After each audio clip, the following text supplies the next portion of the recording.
दुनिया के इतिहास में पहली बार ऐसा देखा जा रहा है कि जिन लोगों के साथ दुनिया का सुपर पावर कंधे से कंधा मिलाकर खड़ा हो, जिनके साथ यूरोप खड़ा हो, जिनके साथ नाटो खड़ा हो, जिनके साथ जुब्बे वाले खड़े हों, जिनके साथ लात मनात उज्जा के पैरोकार खड़े हों, चेले चपाटी खड़े हों, उस देश को चंद मुट्ठी भर लोगों से शर्मसार होना पड़ रहा है। हिजबुल्लाह से जंग मोल कर इजराइल ने शायद अपनी जिंदगी की बहुत बड़ी भूल कर दी है। पहले इजराइल के इक्का दुक्का सैनिकों के मारे जाने की खबरें मीडिया में आया करती थी, लेकिन अब तो इजराइल के दर्जन दर्जन सैनिक रोजाना मारे जा रहे हैं। पर ताज्जुब की बात यह है कि गाजा और लेबनान में लगातार आम लोगों पर यह हमला कर रहा है, उनका कत्ल कर रहा है। इसकी औकात नहीं है कि हमास और हिजबुल्लाह के साथ ये आमने सामने की जंग कर सके। जो अमेरिका इजराइल को अपना पाला हुआ बच्चा मानता है, अब उसी अमेरिका की मीडिया ने इजराइल का काला चिट्ठा खोलना शुरू कर दिया है। अमेरिकन मीडिया ने नेतन्याहू का कच्छा उतारकर उनको नंगा कर दिया है। अब एक बार फिर हिजबुल्लाह ने नॉर्दर्न इजराइल को बिल्कुल हिला कर रख दिया है।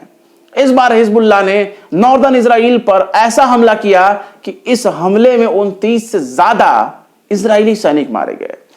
अमेरिकी मीडिया एबीसी न्यूज ने बताया है कि नॉर्दर्न इजराइल में हिजबुल्लाह के साथ जंग लड़ने के दौरान 29 से ज्यादा, या फिर यूं कहें कि 29 सैनिक मारे गए, 29 लोग मारे गए। बाकायदा एबीसी न्यूज ने इजरायली प्रधानमंत्री बेंजामिन नेतन्याहू के दफ्तर का हवाला देते हुए रेफरेंस दिया है अपनी खबर का।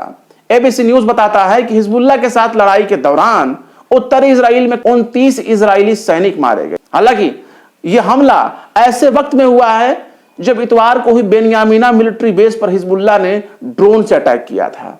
नाच गाना, भोजन करते वक्त, कमर हिलाते वक्त इजरायली सैनिकों पर हिजबुल्लाह ने बहुत ही बुरी तरीके से हमला किया। हिजबुल्लाह ने बिल्कुल ड्रोन से सटीक निशाना लगाया और इस हमले में अब तक 4 इजरायली सैनिकों के मारे जाने की पुष्टि हो भी चुकी है। असल में कितने सैनिक मारे गए, इस बात को इजराइल एक्सेप्ट नहीं कर सकता। 60 से ज्यादा तो बेनियामीना में हुए ड्रोन अटैक में इजरायली सैनिक घायल हो गए, जो अभी भी इजराइल के मिलिट्री अस्पतालों में दर्द से बेड पर कराह रहे हैं। इस हमले के बाद पूरे इजराइल में बिल्कुल कोहराम मच गया, आयरन डोम बिल्कुल फेल हो गया। गौर करने वाली बात यह है कि हमला ऐसे वक्त में हुआ जब इजरायली सैनिक खूब नाच रहे थे, गा रहे थे, कमर हिला रहे थे, ठुमके लगा रहे थे, और जब ये खाने की तैयारी कर रहे थे तभी हिजबुल्लाह का ड्रोन इनके ऊपर आके गिरा, जिसके बाद तो फिर तबाही का मंजर हो गया। चारों तरफ धुआं धुआं हो गया, एक लाइन से एम्बुलेंस की कतार लग गई। आयरन डोम तो बिल्कुल फेल हो गया।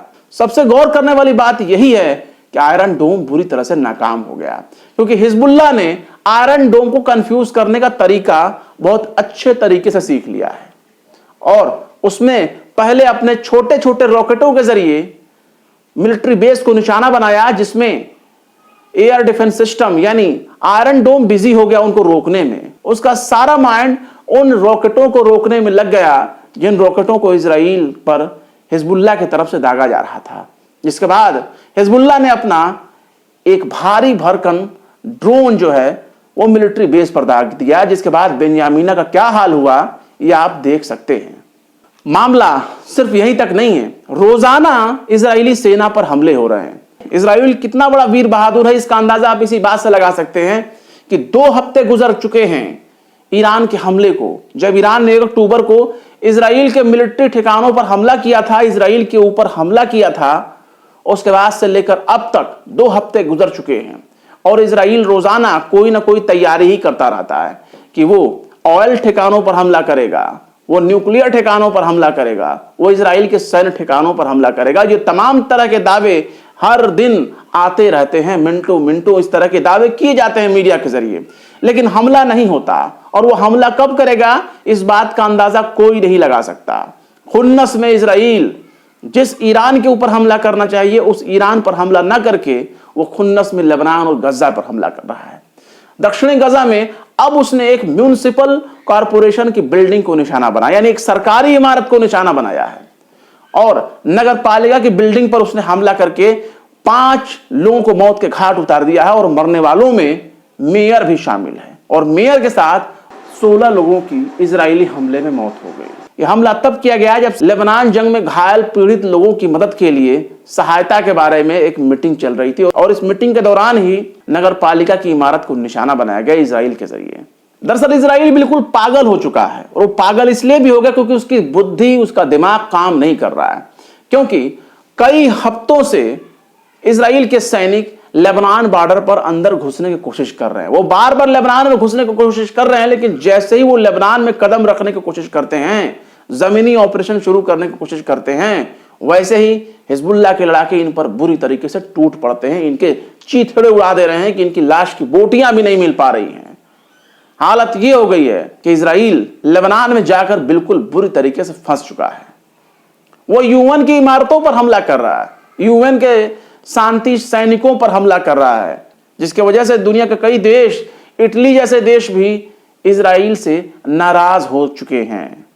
वहीं अगर गाजा की बात की जाए तो इजरायली हमलों में एक दिन में 65 लोगों की मौत हो गई है और ये तमाम बच्चे थे और दर्जनों के दर्जनों लोग अभी भी जख्मी हैं, जिनके इलाज के लिए संघर्ष हो रहा है। गाजा के हेल्थ मंत्रालय का कहना है कि बीते 24 घंटों में इजरायली हमलों में 65 लोगों की मौत हुई है और 140 लोग जख्मी हुए हैं। लेकिन अगर बात की जाए ईरान की, तो ईरान ने अब तमाम मुस्लिम देशों से एकजुट होने की, इकट्ठे होने की इल्तिजा की है, गुजारिश की है कि आओ मुसलमान देशों, अभी भी वक्त है, एक हो जाओ, वरना बारी बारी सबका नंबर तो आएगा ही। ईरानी राष्ट्रपति मसूद पेजेश्कियान ने मुस्लिम देशों से इजराइल के खिलाफ एकजुट होने का आग्रह किया है। राष्ट्रपति ने बाकायदा ओमान के सुल्तान हैथम बिन तारिक के साथ फोन पर बातचीत के दौरान कहा कि अगर हम इस्लामी देश एक दूसरे के साथ एकजुट हो जाएं तो ज़ायोनियों की हुकूमत इतनी आसानी से किसी भी जुर्म को अंजाम देने की हिम्मत नहीं कर सकती। वहीं अगर जॉर्डन की बात की जाए तो जॉर्डन का अंदाज सबसे अलग है। यह पहचानने में ही नहीं आ रहा है कि वो गाजा का समर्थन करता है वो या गाजा का विरोध करता है या वो तमाम मुस्लिम देशों का ही विरोध करता है अमेरिका और इजराइल के प्यार में। जॉर्डन ने कहा है कि वो किसी को भी अपने हवाई क्षेत्र का उल्लंघन करने की अनुमति नहीं देगा। जॉर्डन के विदेश मंत्री ने अपने ईरानी समकक्ष से बात करते हुए कहा है कि किसी भी पक्ष को अपने हवाई क्षेत्र का उल्लंघन करने की इजाजत नहीं देगा। लेकिन अगर बात की जाए जर्मनी की, तो जर्मनी जैसे देश खुल करके इजराइल के साथ है। भले ही जॉर्डन आनाकानी कर रहा हो, अलग अलग तरीके से रंग बिरंगी बातें कर रहा हो, अतरंगी बातें कर रहा हो, लेकिन जर्मनी जैसे देश इजराइल के साथ खड़े हैं। तमाम वो देश जो इजराइल के साथ खड़े हैं, उनकी बातों में आपको ये बिल्कुल भी शक नजर नहीं आएगा कि हमारे साथ हैं या नहीं हैं। वो खुल करके इजराइल के साथ हैं, चाहे अमेरिका हो चाहे जर्मनी हो। जर्मनी ने कहा है कि जर्मनी हर हाल में इजराइल को हथियार देता रहेगा और उसने भरोसा दिलाया है कि घबराने की जरूरत नहीं है, हम आपको हथियार देते आए हैं और देते रहेंगे। हथियारों की कमी बिल्कुल भी नहीं होने देंगे, क्योंकि इजराइल को अपनी रक्षा करने का पूरा अधिकार है और जैसे हथियार जाता रहा है वैसे ही हथियार जाएगा। जर्मन चांसलर ओलाफ स्कोल्ज ने इजराइल को गाजा और लेबनान में चल रहे सैन्य हमलों के लिए ज्यादा से ज्यादा हथियार देने का वादा किया है। बाकायदा पार्लियामेंट में बोलते हुए स्कोल्ज ने कहा है कि डिलीवरी होती है और हमेशा आगे भी होती रहेगी। इजराइल को हम पर यकीन करना चाहिए। लेकिन अगर बात की जाए मुस्लिम देशों की, तो इनका इरादा अमेरिका और इजराइल से बिल्कुल भी अलग नहीं है। ये किसी भी हाल में अमेरिका और इजराइल का साथ छोड़ने के लिए बिल्कुल भी तैयार नहीं है। इनके लिए सब कुछ इनका धन दौलत है, सब कुछ इनका तेल है, सब कुछ इनका नफा नुकसान है। हालांकि ईरान ने पहले ही कह दिया है, पहले ही चेता दिया है कि अगर उसके परमाणु ठिकानों पर हमला होता है, अगर उसके ऑयल प्रोजेक्ट के ऊपर हमला होता है, तो वो भी इजराइल के इन्हीं ठिकानों पर हमला करना शुरू कर देगा। और उसके साथ ही जो मिडिल ईस्ट में जो गल्फ देशों के, खाड़ी देशों के जो तेल हैं, उनके ठिकानों पर भी, उनके जहाजों पर भी हमला करना शुरू कर देगा और यूरोप में एक भी बूंद तेल नहीं जाएगा। और ये वक्त ऐसा है जब यूरोप में ठंड शुरू हो चुकी है। वहां के कल कारखाने, वहां की गाड़ियां, वहां के सरकारी दफ्तर, यहां तक कि वहां के घरों में भी गैस और तेल की सख्त जरूरत पड़ती है।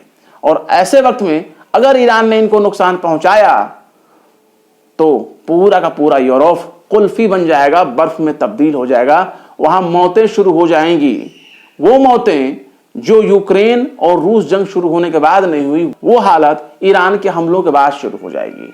इसलिए अमेरिका बार बार इजराइल के ऊपर दबाव बना रहा है कि वो ईरान के ऑयल ठिकानों पर हमला ना करे, ना ही परमाणु ठिकानों पर हमला करे, मिलिट्री ठिकानों पर हमला करे और सीमित हमला करे, क्योंकि वो आगे मामला बढ़ाना नहीं चाहता। नवंबर में चूंकि अमेरिका में इलेक्शन है, इसलिए सहानुभूति पाने के लिए शक्ति प्रदर्शन अगर अमेरिका ने नहीं दिखवाया, इजराइल के जरिए हमला नहीं करवाया, तो बाइडेन की नाक कट सकती है।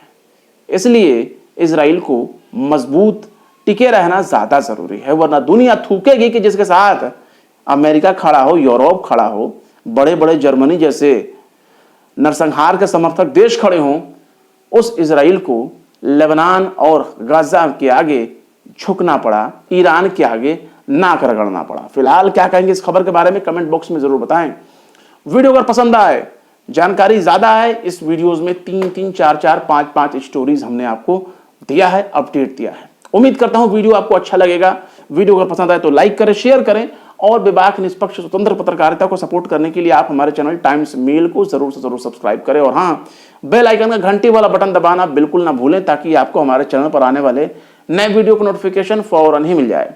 फिर मिलते हैं किसी और वीडियो में एक नई खबर के साथ। शम्स तबरेज को दीजिए इजाजत। जय हिंद। अगर अभी तक आपने हमारे चैनल टाइम्स मेल को सब्सक्राइब नहीं किया है तो जल्दी से सब्सक्राइब कर दें और बेल आइकन भी प्रेस कर दें।